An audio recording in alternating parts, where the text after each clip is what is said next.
Well, welcome back to Managerial Accounting.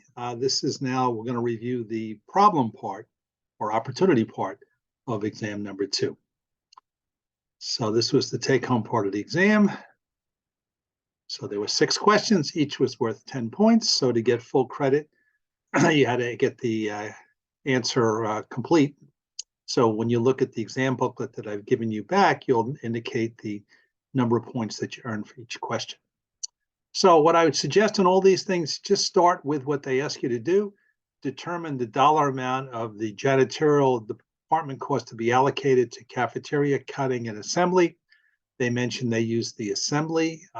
They use the sequential method, and they're starting with the janitorial. And janitorial is normally be allocated on the basis of square footage.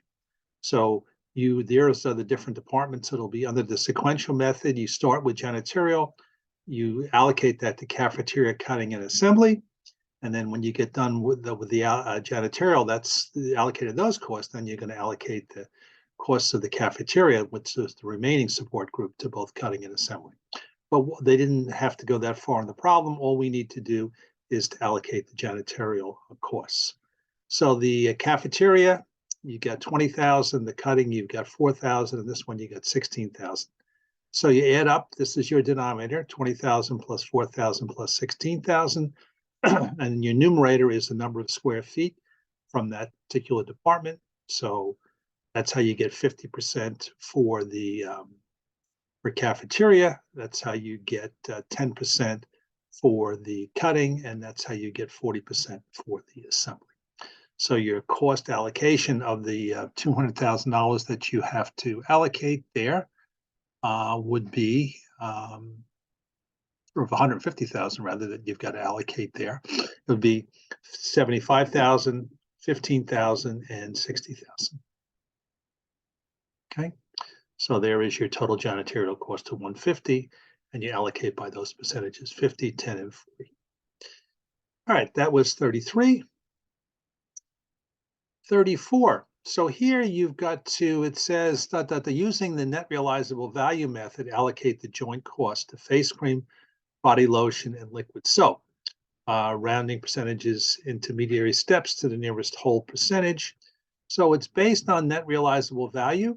So the net realizable value, they tell us, is 7,500, 3,500, and 4,000. So that's your denominator, those 3 things: 7,500, 3,500, and 4,000. And then you allocate that on the basis of the net realizable value of each. So face cream has a net realizable value of 7,500 divided by that same denominator.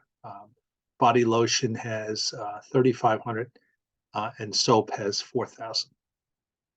So you're allocating shared costs of joint costs of $200,000.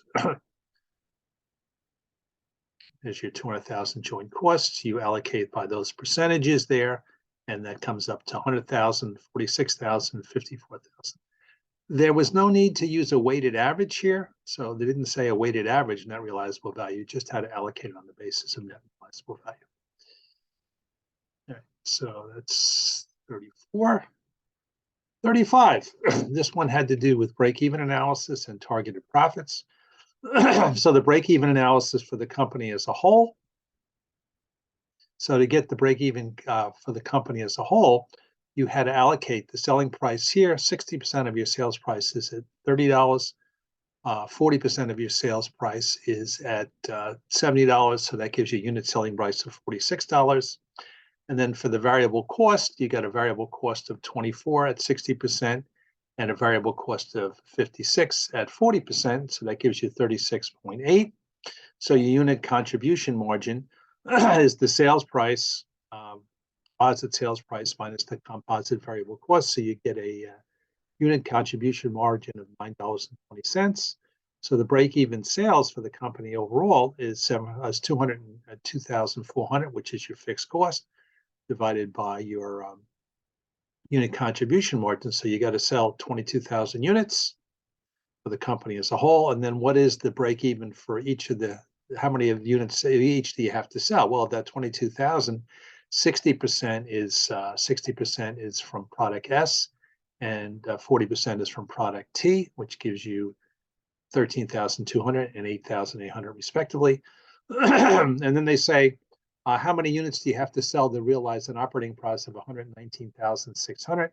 So your calculation, the number of units you got to sell to reach that profit goal would be the break even of 202,400 plus the targeted profit of 119,600 divided by the 920. You get 35,000 units. Next one here, what you had to do is, can't fit it on one page, but I actually put the problem itself, but they gave you a whole bunch of information. On the basis of that information, you had to do an absorption cost income statement, and you had to do a variable cost income statement.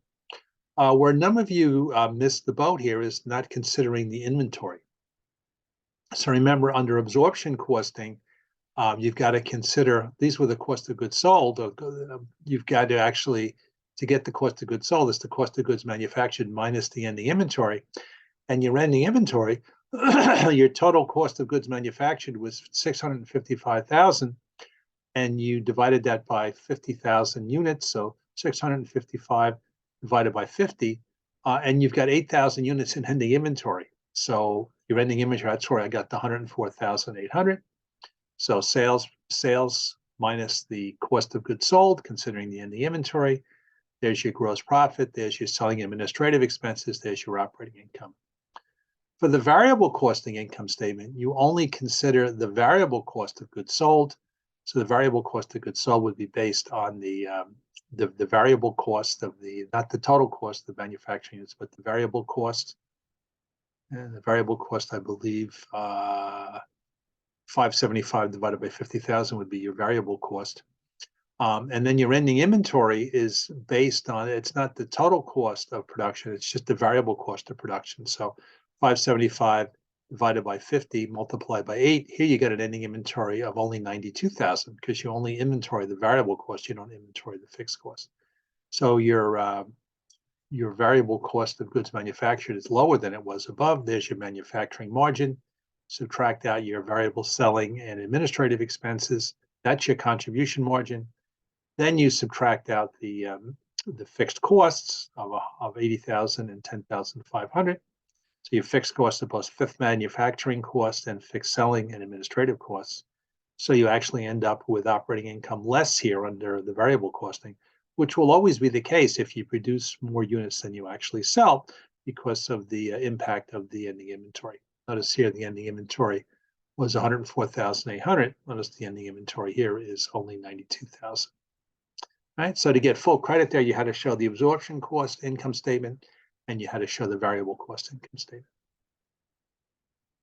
Next one was a little bit tedious, but if you just followed the slide, remember I suggested you actually print out slide 43 from chapter 8. So all the information was there given, you just had to plug in the right spots. So you get the finished goods inventory was 51,000. Cost of goods manufactured was 980,000. And then from that, you've got to subtract out the finished goods inventory. So you get total cost of goods sold is 983,000. But you can't just jump to that. You've got to consider what the work in process was at the beginning of the period. Then you have to consider what the material costs were, what the labor costs were, what the overhead costs were, and that will give you your total manufacturing costs. Add that to your beginning work in process, subtract out your ending work in process, and there's your cost of goods manufactured. So cost of goods manufactured when added to the beginning inventory gives you goods available for sale. Subtract out your ending inventory of finished goods, and that's where you get the 983,000.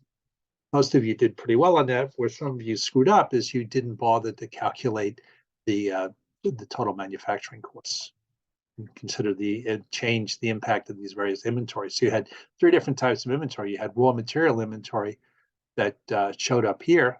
So direct material inventory at the beginning of the period, end of the period, work in process, beginning of the period, end of the period, and then finished goods, beginning of the period, end of the period. So you needed to consider all 3 of those types of inventory and put them in the right place. And the last one, a number of you made similar mistakes here. it says that they collect 25% of the sales on account in the month of sale and 75% in the month following the sale. So what are the total budgeted cash receipts for April?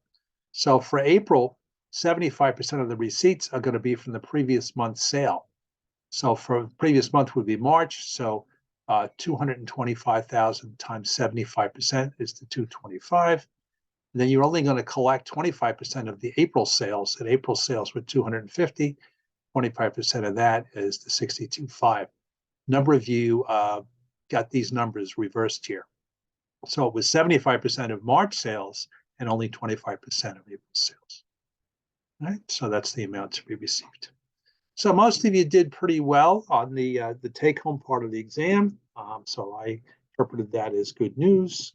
No surprises there. Again, you're going to find that these problems that show up on the exam are very similar to the ones we do in class and also similar to them. All right. So hope you found that review useful, and we will see you again soon when we move on to Chapter 9. See you later, folks. Mr. Bunny wags his other ear at you, wishes you a good day. Bye-bye.